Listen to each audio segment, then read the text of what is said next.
pessoal, tudo bem? Hoje eu trouxe um material aqui para vocês para falar um pouquinho da missa parte a parte.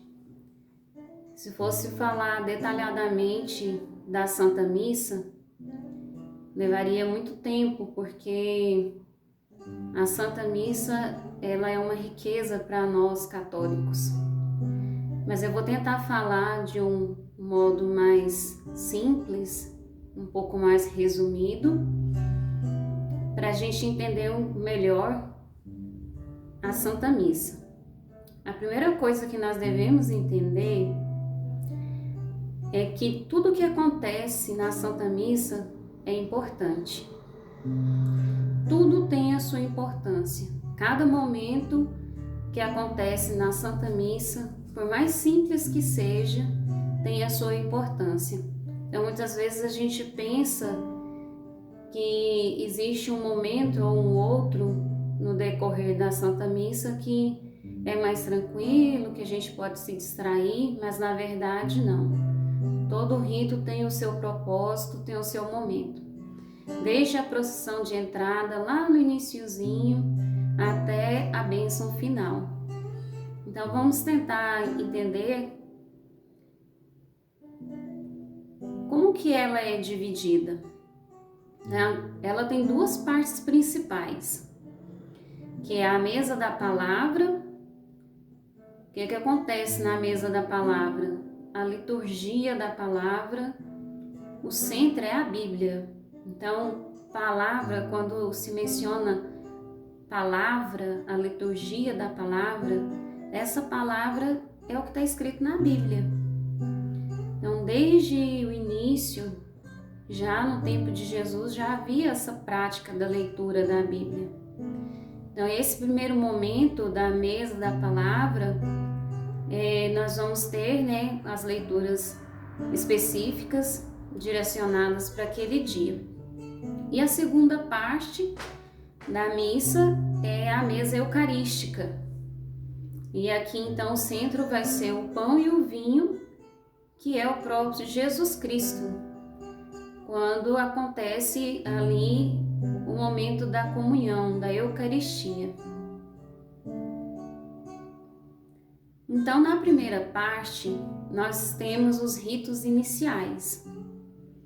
Lá na procissão de entrada, quando tem o padre ou um diácono ou mesmo um ministro extraordinário da Eucaristia que faz a entrada ali com o pessoal da leitura. Então, esse momento, ele tem o seu propósito também. É o caminhar do povo de Deus. Essa procissão de entrada, ela tem esse sentido, é o caminhar do povo de Deus.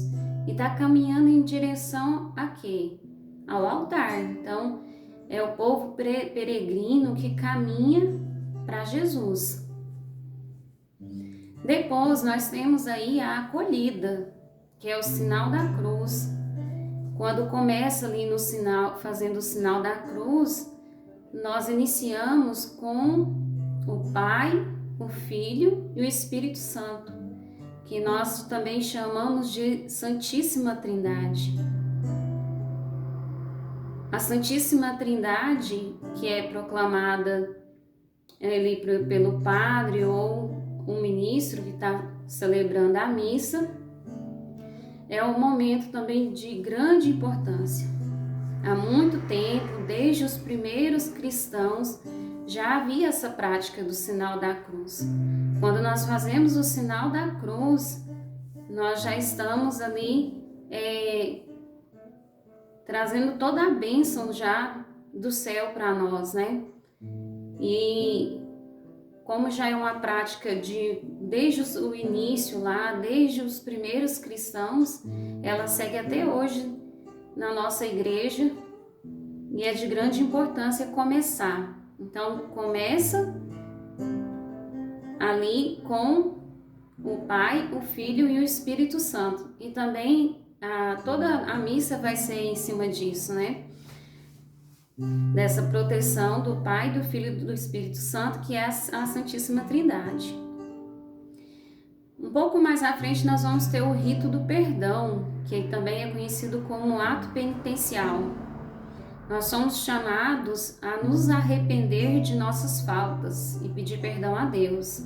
Então é um momento ali de refletir tudo que foi feito ou não foi feito no decorrer da semana, se for uma missa, né, de domingo, ou se nós participamos de uma missa no decorrer da semana, pedir perdão pelos dias que se passaram, até a gente ter uma oportunidade de ir para uma nova missa novamente.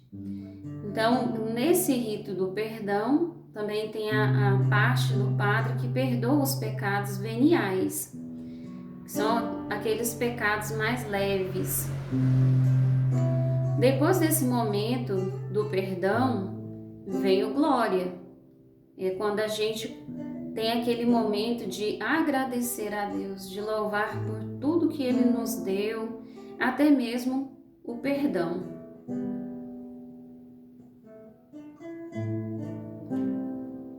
Vocês que ainda são crianças, é importante pensar que, mesmo sendo criança, existem aquelas manchinhas no coração, não é verdade? Quando não obedece bem aos pais, quando deixa de fazer alguma coisa, quando pode ser mais caridoso com o irmãozinho, quando pode ter mais respeito pelos mais velhos. Então, mesmo que os adultos estejam ali nesse momento ajoelhados, pedindo perdão, vocês também podem aproveitar esse momento, abaixar a cabeça de vocês e pedir perdão a Deus, para mostrar para vocês como ser uma criança justa, como ser uma criança de um coração compassivo e misericordioso, como o próprio Jesus foi. E aí então segue o momento das leituras, né? Que é a mesa da palavra. O próprio Jesus, ele fazia leituras. Ele ia na sinagoga e já lia as escrituras, que hoje é a nossa Bíblia. Então as leituras já é um hábito lá do tempo de Jesus. Antes mesmo de Jesus, já havia esse hábito de fazer a leitura para a assembleia, para as pessoas que estavam ali reunidas, para entender todos os registros acerca das maravilhas que Deus já fez por nós. Então, nesse momento da mesa da palavra, vai acontecer a primeira leitura, a segunda, o salmo, a aclamação ao evangelho, a homilia, o creio e as preces do povo. Lembrando que a primeira leitura, normalmente, ela remete ao Antigo Testamento e a segunda leitura ao Novo Testamento. E também tem os salmos, que já era uma prática. Lá no tempo do rei Davi já existiam os salmos. Então, olha que riqueza que nós temos. Durante todo o ano, nós vivemos a Bíblia como um todo. Nós fazemos as leituras e refletimos sobre as leituras tanto do Antigo Testamento como no Novo Testamento. E aí, para complementar essa riqueza, nós ainda temos o Evangelho. O que seria o Evangelho? O Evangelho são 4 livros que tem na Bíblia que fala da biografia de Jesus, que vem contar sobre a vida de Jesus, os seus feitos, os seus conselhos, as suas ordens. Então, é uma maravilha o que nós temos, é uma riqueza preciosa que nós temos, porque nós temos uma igreja que vive o Evangelho todos os dias, durante todo o ano. E é uma igreja que fala dos feitos de Jesus, relembra os conselhos, as ordens, a misericórdia de Jesus. Então, nós podemos dizer que nós somos uma igreja evangélica, porque nós vivemos o Evangelho. Então, isso é muito precioso. Depois de ter feito todas essas leituras, o padre ou o ministro que estiver ali celebrando, né, seja uma missa ou seja uma celebração da palavra, vai ter a homilia. O que vai ser essa homilia então? A homilia é aquela parte que o padre faz a explicação. Ele traz para a comunidade, para todos que estão ali presentes, a reflexão de tudo que foi falado na primeira leitura, na segunda, o que foi cantado no Salmo e o que foi aclamado no Santo Evangelho. Então é o momento ali de exortar, orientar, aconselhar a comunidade para nós andarmos no caminho reto do Senhor. O padre, ele estudou muito para isso. Ele é uma pessoa que está ali preparada e ele tem conhecimento de todas as palavras, ele tem o conhecimento de todas essas leituras e ele vai poder ali explicar para nós, muitas vezes com textos históricos, muitas vezes com alegorias, às vezes ele vai poder explicar para nós de uma forma mais simples também, para que não haja nenhum desentendimento de quem está ouvindo. Então é muito importante esse momento da homilia. Depois que acontece a homilia, que o padre trouxe para a comunidade esse momento de reflexão, vai até a oração do creio, que é também conhecido como a profissão de fé. Quando nós falamos ali no início, creio em Deus Pai Todo-Poderoso, e mais no final, quando nós afirmamos a nossa fé católica, creio no Espírito Santo, na Santa Igreja Católica, na comunhão dos santos, na remissão dos pecados, na ressurreição da carne e na vida eterna. Amém. Então, é um momento também de grande importância, porque nós vamos ter a oportunidade de professar a fé católica, aquela fé que nós acreditamos. Depois desse momento vem as preces do povo, que é uma oração direcionada para a sociedade. Normalmente os problemas, a ansiedade do povo. Por isso que tem o nome Preces do Povo. Nesses momentos que nós estamos vivendo, em muitos momentos da prece, tem textos direcionados a essa pandemia, por exemplo, para acabar com as doenças do mundo.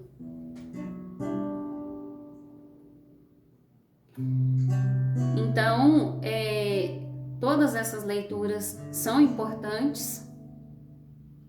E depois que nós passamos esse momento, das leituras, das reflexões das leituras, que o padre faz ali um momento para nós, de entendimento, aí vem as preces da comunidade, nós começamos com a segunda parte da missa.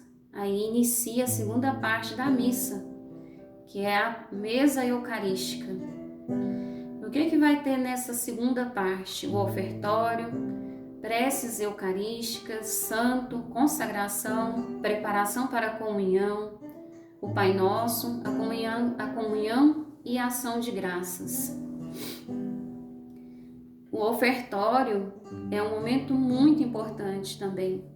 Se a gente voltar lá nas leituras do Antigo Testamento, nós vamos ver que já existiam, lá em Abraão, o pai da fé, que eles já tinham essas práticas de ofertar a Deus. Mesmo Abel, que lá nos primeiros homens, que é o filho de Adão e Eva, ele já tirava a melhor parte e oferecia a Deus. Então, o ofertório é uma prática de muitos anos. E ela acontece na missa também. Então, é nesse momento, nem sempre, não são todas as missas que têm essa procissão. Mas uma coisa é certa, o ofertório é o momento em que se deixa sobre o altar ali o vinho e o pão, que futuramente vai ser transformado na nossa Eucaristia, que nós vamos poder comungar. Então esse momento também ele é chamado de prece eucarística. É um momento central que leva à Sagrada Comunhão. É dentro desse momento da prece eucarística, logo depois do ofertório, que vão acontecer uma série de coisas ali. Um momento que o padre fala sozinho, que ele prepara o pão e o vinho, e a gente fica ali no momento, muitas vezes olhando sem entender direito o que está acontecendo. Mas na verdade é o ápice. O que seria esse ápice? Assim, o momento mais lindo, o momento mais importante, que é a hora que Jesus vai se dar para nós no pão e no vinho. E como que acontece aquelas leituras, né? Então, todo aquele momento ali de leitura. O próprio Jesus faz a mesa com os apóstolos na última ceia, quando deu graça sobre o pão e o vinho. E aí, lembra quando fala assim, ó, tomai todos e comei, isto é o meu corpo que será entregue por vós. E lá no finalzinho diz assim, né? Fazer isto em memória de mim. Então, esse fazer memória quer dizer imitar, fazer o mesmo que ele fez, da mesma forma. Só que naquele momento que Jesus ele instituiu a Eucaristia, ele estava falando dele mesmo. Então, nós acreditamos na nossa fé católica que essa ação revive o que Jesus fez, associando-nos ao seu sacrifício. A igreja cumpre seu papel quando celebra a Eucaristia, ou seja, faz comunhão com Cristo, realmente presente no pão e no vinho consagrados. Nós acreditamos verdadeiramente que aquele momento ali que o padre eleva e faz essa oração que eu falei para vocês agora há pouco, né? Isto é o meu corpo, isto é o meu sangue, fazer isto em memória de mim. Neste momento é o próprio Jesus que se faz presente. Então, olha que graça nós temos, que presente maravilhoso. Na minha opinião, é a coisa mais linda que nós temos como católicos. E ainda nessa prece eucarística, são lembradas todas as pessoas. Ninguém fica esquecido na oração eucarística, mas cada coisa é reconduzida a Deus. Ali, nesse momento, pede-se pela igreja, no mundo inteiro, pelo Papa, os padres, os bispos, pelas pessoas vivas e também pelas pessoas que já morreram. Então, lembra-se de todos.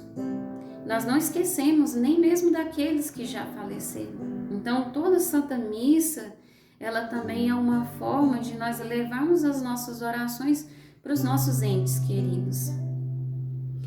É como se fosse uma fórmula. E aí, dentro dessa fórmula, ela se resume em dar graça sempre em todos os lugares. Então, assim, quando é feita essa prece eucarística, é um momento ali de agradecer sempre e em todos os lugares, em todas as situações. Fazer da nossa vida um dom de amor. A gente não pode esquecer que nós viemos a esse mundo para amar e dar o amor, porque o próprio Jesus é o amor. O próprio Jesus, ele veio nos ensinar a amar verdadeiramente e fazer a comunhão concreta e com todos. É um momento assim muito bonito. Aqui eu coloquei uma imagem, né, do padre segurando ali, para vocês lembrarem. Então, quando todas as vezes que o padre fizer esse gesto, lembrem-se que é o próprio Jesus que está ali. É o próprio Jesus que está se dando por amor a nós, para a nossa salvação. Então, a Eucaristia Jesus se faz pão e vinho. Então, Jesus, corpo e sangue.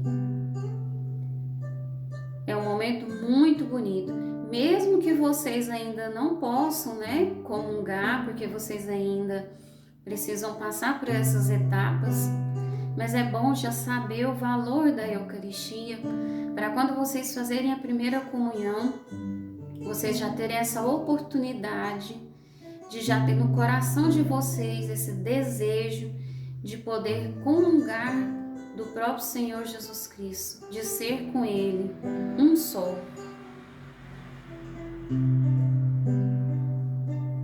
E em breve vocês vão poder ter essa oportunidade. É só perseverar.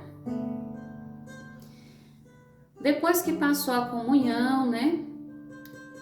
Tem um momento ali que todo mundo fica em silêncio, abaixa as cabeças, faz as suas orações, porque é o momento que nós entendemos que é tão sublime, é tão importante ali a gente poder receber Jesus, que a gente fica quietinho mesmo.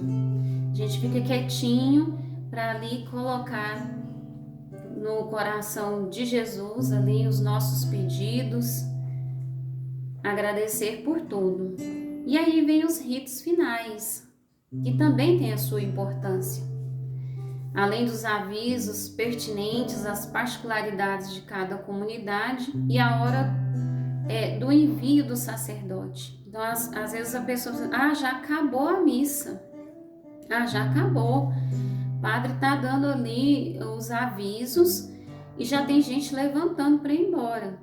Mas o envio, aquela oração final do sacerdote, do padre, ela é muito importante. Porque é nesse momento que nós recebemos a bênção da semana toda. Ou se é uma missa que participa de uma missa no decorrer da semana, é uma bênção para o resto da semana.